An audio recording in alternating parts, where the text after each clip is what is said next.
pegar então este avião ou este ônibus, ou trem não dá mais para pegar, né? Avião ou trem, ou avião ou ônibus rumo vamos passar a cordilheira e vamos às notícias do Chile com o Tebni aí. Estão querendo reestatizar a água por aí, ou a energia elétrica, ou a energia elétrica, o exatamente. ministro da Energia, o Diego Pardo, né? Não sei como é que se diz. Está querendo reestatizar, mas parece que não está reverberando muito bem no governo, Tebni. Conta para nós aí. Olha, esse governo do Boris realmente me deixa muito preocupado. Te digo com toda honestidade. A gente nunca sabe. Você lembra aquela fotografia do Jânio Quadros com um pé para a direita e outro para a esquerda? É a mesma situação com o Boris. Não dá. No primeiro ano até que dava um pouco aquilo que ele tinha prometido no programa, mas agora virou um social-democrata que não sabe o que fazer perante os problemas sérios em termos políticos, as acusações da direita, que a única coisa que faz também é fazer, sabe, brincar de serem parlamentares e ficar fazendo acusações inconstitucionais, constitucionais em contra dos ministros, né? Mas eu estava vendo aqui, por exemplo, que no Equador houve um blackout de meia hora no mês de junho e que atingiu o país inteiro. Aqui, a região mais populosa, que é a região metropolitana, Valparaíso, a região de Aconcagua, de O'Higgins e do Maule, que são o centro mesmo, tem cidades que já têm 11 dias sem eletricidade. Simplesmente não tem. E as desculpas das empresas, que são empresas com capital estrangeiro, né? Neste caso, a Enel, Empresa Nacional de Eletricidade, é italiana. Mas isso tem um início. Ela não chegou... É a mesma empresa de São Paulo, né, Bruno? É a Enel, né? A mesma empresa. Italiana. É a mesma empresa. É a mesma empresa. Essa daqui foi entregue pelo Pinochet em 1982. Ainda não completavam 10 anos de ditadura militar e ele já entregou. Como entregou a água, entregou saneamento básico, entregou a eletricidade. E você falava de trem. Meu amigo, somente agora está se reativando as linhas ferroviárias para o sul do Chile. Veja, o Chile é uma espada, o Chile é uma linguiça. O Chile tem norte, sul, leste e oeste, né? E, aliás, como dizia a minha ex-mulher, que é brasileira, o Chile não tem leste e oeste, vocês estão contando vantagem. Tem norte, sul, aqui e ali, porque é tão estreito que dá para dar risada, né? E o Chile tinha desde Arica, estou falando de 2.000 quilômetros ao norte, linhas de ferrovia. 2.000 quilômetros de ferrovia, não é brincadeira, meu amigo. Tudo isso foi entregue, tudo isso foi sucateado. Para quê? Para que as grandes empresas, que são as donas dos meios de transporte privados, caminhões e ônibus para passageiros, foram os que financiaram o golpe militar. Não só financiaram.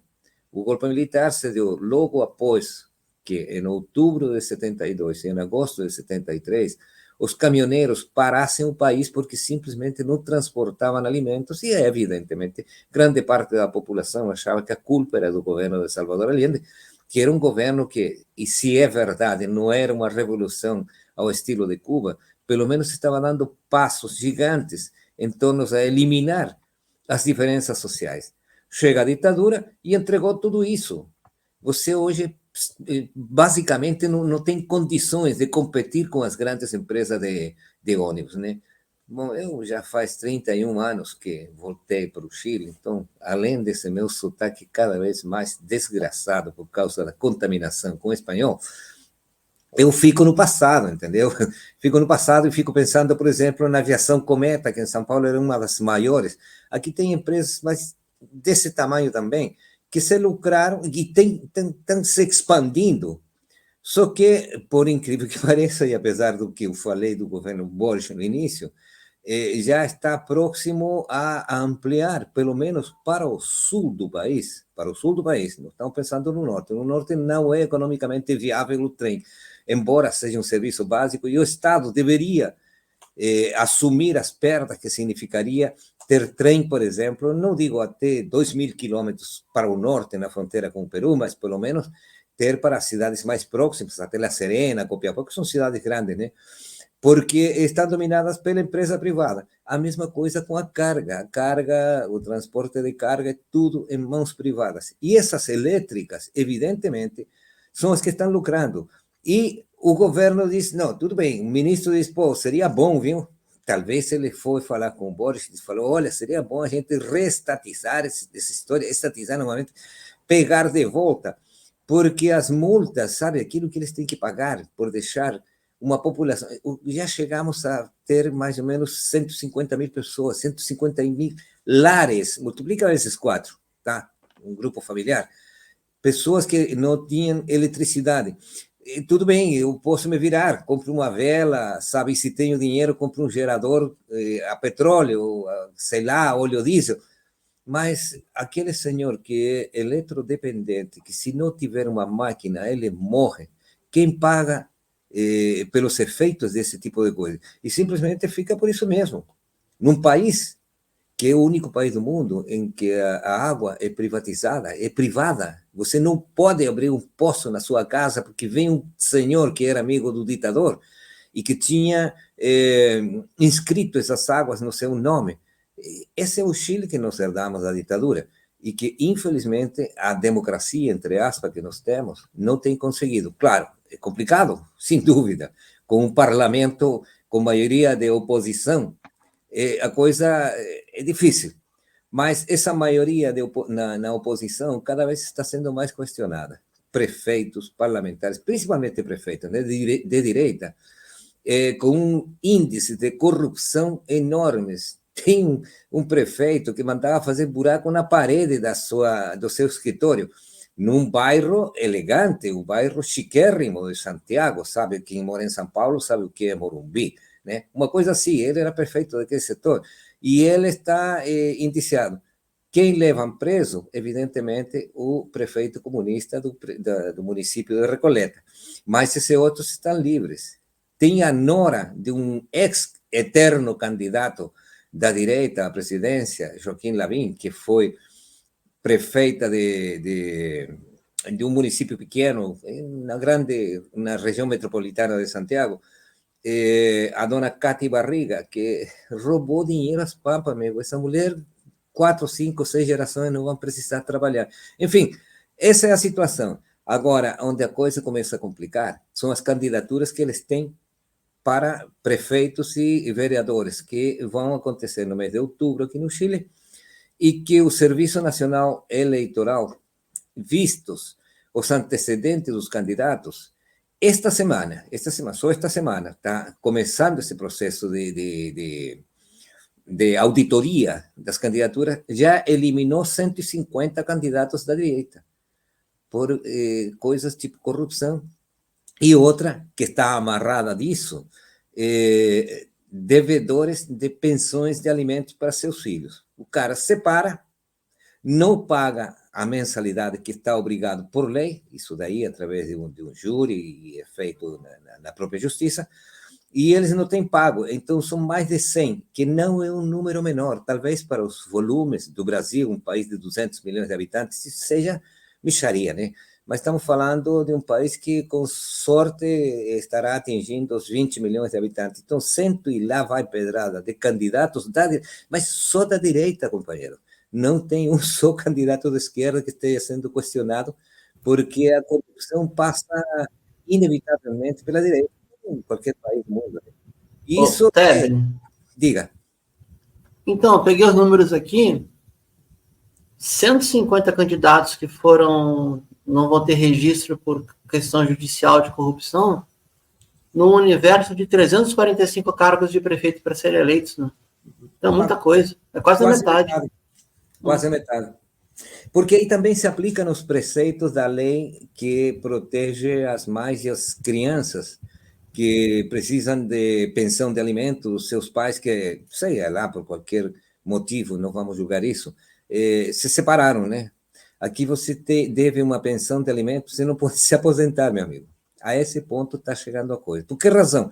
Porque o Chile, mais uma vez, sabe, o cavalo de batalha dos economistas de Chicago, inventou um sistema previdenciário privado, onde está, hoje em dia, praticamente 95% da população que trabalha. Você apresenta seu expediente para se aposentar, e se você deve alimentos, primeiro a justiça cata esse dinheiro que você deve, e o que sobrar significa sua pensão. E tem gente que está ficando sem um no bolso, porque não tem pago há anos. Você não pode tirar carta de motorista, você não pode, enfim, há uma série de atividades que o cidadão não pode fazer, não pode cumprir, se ele deve dinheiro para seus filhos, através da mãe, né? Não faltam, evidentemente, os sem-vergonhas que dão um jeito, né? Mas eu, antes de começar, estava conversando num bate-papo com o Luiz, o que acontece com aquele que é preso por causa da... Porque vai para a prisão, meu amigo, não é que... Não, eu vou te multar, vou prender teu carro, vou vender, vou leiloar os teus bens. Não, vai para a cadeia. E na cadeia tem um código de honra dos presos que protege principalmente as crianças. Quer dizer, você deve dinheiro para teus filhos, os presos, olha, fazem gato e sapato com aquele cara que chega aí, os famosos papito coração, paizinho coração, tá? Então, antes de fazer uma besteira dessa, os caras têm que estar sempre muito preocupados, porque não é só perder a liberdade, muitos deles podem até perder a virgindade, não tenho a menor dúvida. E nas prisões, meu amigo, a coisa é séria. Isso são os 3 temas que eu queria colocar. Primeiro, já falei do blackout, que tem algumas cidades com mais de 10 dias, os candidatos, 156, obrigado, Bruno, sempre você me dando uma força, e o que significa as pensões de alimento, tá? O Léo Bourbon pergunta aqui, tu já deu uma pincelada aí, né, sobre como é que tu analisa o governo Boric alinhado com o tio Sam, né? E aí eu não sei também, acho que tem um pouco, né, ia te chamar de Boric, Tebni, mas assim, acho que tem um pouco essa... Eu acho um exagero. É o que eu ia dizer, assim, né, por exemplo, né, aqui no Brasil, a gente está vendo que o Lula assumiu com promessas de revogar a reforma trabalhista e previdenciária. Não se toca mais no assunto, né? É a mesma coisa, eu acho que acontece no Chile, né? O Boric entrou aí, o Tebni, é o segundo programa que o Tebni participa, ele tem falado da herança do Pinochet, né? Que o Chile foi um laboratório, assim, total do neoliberalismo, né? O Tebni aplicou, assim, a política do choque, né? Que eles chamam, total, sem restrições nenhuma, né?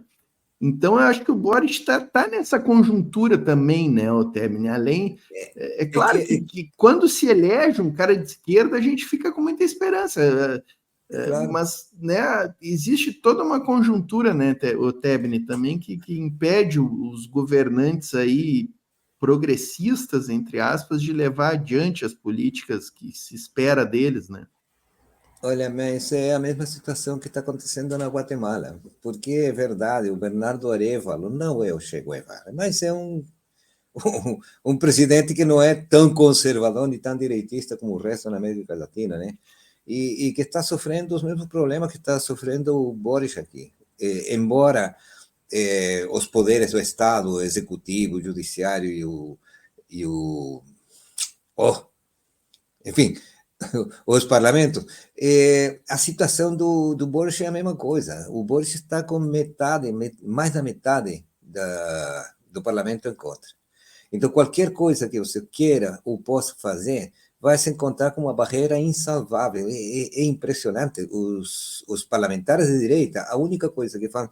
E não só isso, já falávamos na semana passada, que tem o apoio irrestrito da imprensa nacional. E quando digo da imprensa nacional, inclusive do canal estatal, o canal que é do Estado, que se é verdade, não poderia ser um panfleto do governo, pelo menos poderia ser um pouquinho mais equilibrado. Meu amigo, toda a questão tem 3 lados, o teu, o meu e o verdadeiro. Mas a televisão nacional, que se transforma por causa desse sistema neoliberal num canal que tem que se sustentar economicamente, que tem que vender publicidade, fica amarrado, meu amigo. Eu lembro quando eu estava no Brasil e eu trabalhava para um meio de comunicação daí, eu ia num espetáculo, eu pagava meu ingresso para não ficar com o rabo preso. Aqui você está preso por causa da publicidade, que não deve ser diferente do Brasil, da Argentina, do Paraguai, do México, de qualquer país da América Latina. Você colocou dinheiro em publicidade para manter aquele canal, que fica imediatamente amarrado, não tem como, né? E o canal estatal, que é o Televisão Nacional do Chile, não cumpre com a função jornalística que as pessoas esperam. Os meios de comunicação escrita, então, nem se fala. Das rádios, os grandes conglomerados de rádios do Chile são todos de origem mexicana. E, claro, tem seus capangas que colocam um nome e aparecem como propriedade de chilenos e todo mundo sabe que isso não é verdade. É dos grandes e poderosos economicamente empresários mexicanos. Então, sendo assim, qualquer coisa que o Boris venha fazer vai se encontrar, primeiro com essa questão parlamentar, com a oposição, toda em contra, maioritariamente no parlamento, e com uma imprensa que não é livre. Você é livre quando você consegue falar a verdade. Você tenta falar alguma coisa. É francamente complicado trabalhar para o Estado nessa circunstância. Bom, o Victor poderá falar na próxima semana como é isso.